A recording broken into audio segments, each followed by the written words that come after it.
Massive demonstrations again in Hong Kong, thousands marching through the streets. Since the protests started last week, the entire city's been brought to a standstill. So what's going on here? Well, Hong Kong, it's essentially a limited democracy inside China's communist regime. Their constitution describes it as one country, two systems. And on the surface, these protests are about a new law that would allow people in Hong Kong to be extradited to face trial in China. That bill's now been suspended indefinitely because of this uproar, but those protests continue.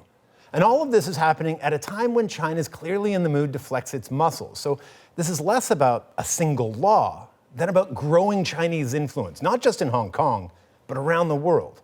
Just look at what's going on with Canada. China still has 2 Canadian citizens detained, and they're not backing down. This week, CBC News discovered that China won't even take our calls anymore unless and until we release Huawei executive Meng Wanzhou. She, of course, was arrested in Vancouver following an extradition request from the United States. And China's relationship with the U.S. clearly isn't any better. Just this week, Trump told reporters that China, quote, ate the U.S. alive on the trade front during the Obama years and that he's had enough of it. Now, these all may appear like separate issues, but they're all part of the same story. And that story is about power, and it's been brewing for decades now. Here's a quick flashback to 2006. A year and a half ago, I went to Wall Street in New York, and I told them I just launched an auction site called Taobao to compete with eBay. All the people were shocked. They said, "Jack, you are crazy." That's Jack Ma, the owner of Alibaba, interviewed as part of the CBC series China Rises. Well, clearly they've risen quite a bit since then. Alibaba's platform, Taobao, now has 3 times more active users than eBay and Amazon.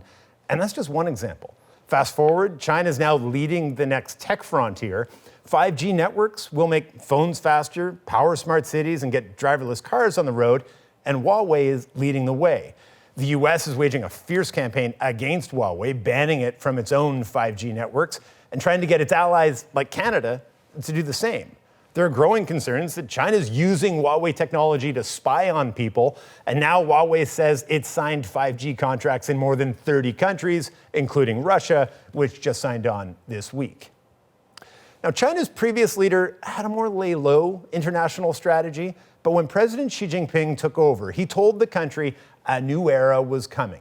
And technology isn't the only tool he's using. China's also putting shovels in the ground around the world. Another huge part of that plan called the Belt and Road Initiative. So what is China's Belt and Road Initiative? Simply put, it is the most ambitious infrastructure project on Earth, often referred to as the 21st century Silk Road. This initiative is a state-backed campaign for global influence. Think the U.S. Marshall Plan to rebuild Europe after World War II, but way bigger.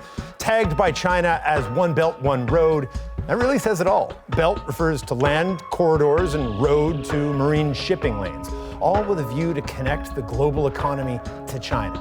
Beijing is currently building or planning to build in more than 65 countries along those routes. That's like 2/3 of the world's population. The project is expected to cost as much as $8 trillion with incredible gains for China. One branch already bearing fruit is the increased use of Chinese currency on the world stage.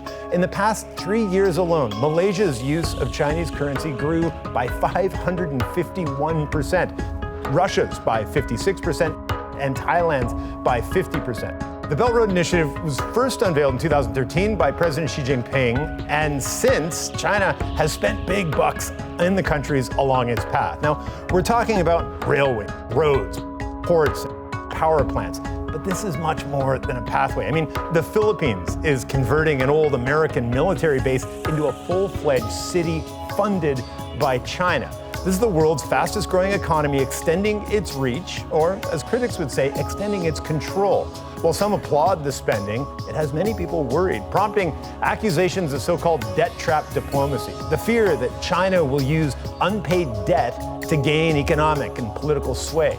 Already, countries like Sierra Leone, Malaysia, Nepal, and Sri Lanka have canceled some Chinese-backed projects. The estimated completion for this grand project, 2049, that just happens to be the 100th anniversary of the People's Republic of China. Now, another big part of this, of course, is surveillance. It's no secret the Communist Party monitors its citizens. But now China's also exporting that equipment to developing countries, selling its authoritarian vision along with it. And all of that tech is made by either Huawei or a Chinese state-run company. So in theory, China could have access to more than 1 billion people's information, not just in China, but in Ecuador, Venezuela, and beyond. The message is increasingly clear. America's influence seems to be falling, while China's quest for global power is accelerating. And it now has the world's fastest growing economy to back it up.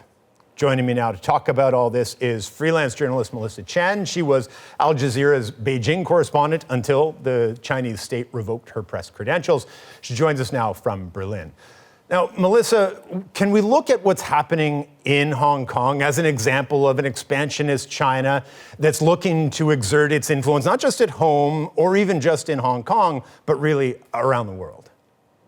Well, we're certainly starting to feel that. Even just when I left China a number of years ago, people weren't really looking at China and its impact around the world. Now in the press in Canada, in North America, around the world, people are writing about what China is doing in each country, China's impact in the United States, China's impact in the regional area in Asia. And so, yes, you absolutely can put this all in context.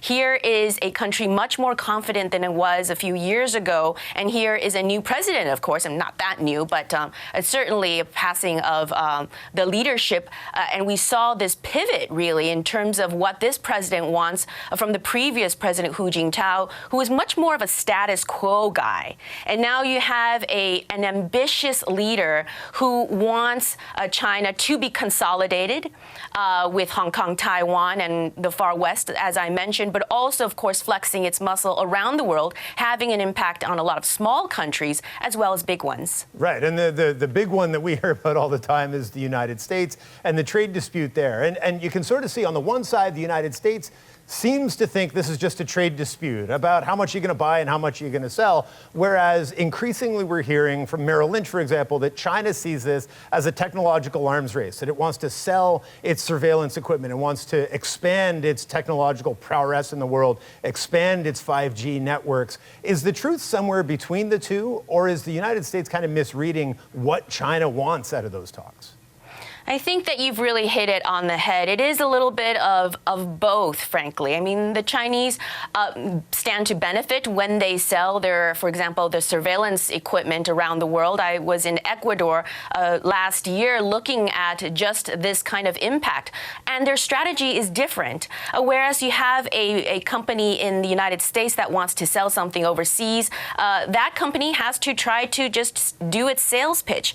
With the Chinese, it comes with a sort of a public-private partnership, and frankly, not entirely public-private. Sometimes these companies are state-owned enterprises, so it's more public-public. And what they do is they approach a country, say, we want to sell something to you. A country says, I can't afford this. Well, oh, by the way, here's a Chinese bank who'll give you the loan. You don't have that kind of setup in Canada or the United States. It just doesn't work that way. And so the Chinese have an advantage. A country isn't sure how they're going to finance something. Well, here's the bank and here's the product. It's very simple. And then, of course, that leads into the politics of it, of course, is once you have a country putting up as collateral in case they can't return that money, like in Ecuador, it's oil. Suddenly you have a situation where China has a lot of leverage over Ecuador if it wants to exercise it. So amidst all this shift in geopolitics, I wonder how you see Canada fitting in. I mean, we injected ourselves firmly in the middle of the US-China dispute when we arrested the CFO of Huawei. Now, Canadian consular officials can't even get their phone calls returned in Beijing. How does Canada get its relationship with China sorted out? And do we need the US-China relationship to get sorted before we can even get our issues on the table? Oh, I think that's a really tricky one, but certainly Canada has found itself on the front lines in a very difficult way for Michael Spavor and Michael Kovrig. These two Canadians, of course, I'm sure everyone in Canada has been following this very closely. In China, finding themselves, again, this is a country with no rule of law or very little of it, and certainly not the ones we're familiar with, and putting it in the context of what's been happening over the past few days in Hong Kong and the extradition and the impact it's going to have. This is a bill that's not just going to impact Hong Kong citizens. Foreigners in Hong Kong could potentially be extradited to China. And so there are 300,000 Canadians in Hong Kong. This has been discussed. And these are potentially vulnerable people. And you have a situation where, especially with the U.S. and China, it looks like there's a tit-for-tat war going on where, unfortunately, two Canadian nationals have been caught up in it in China.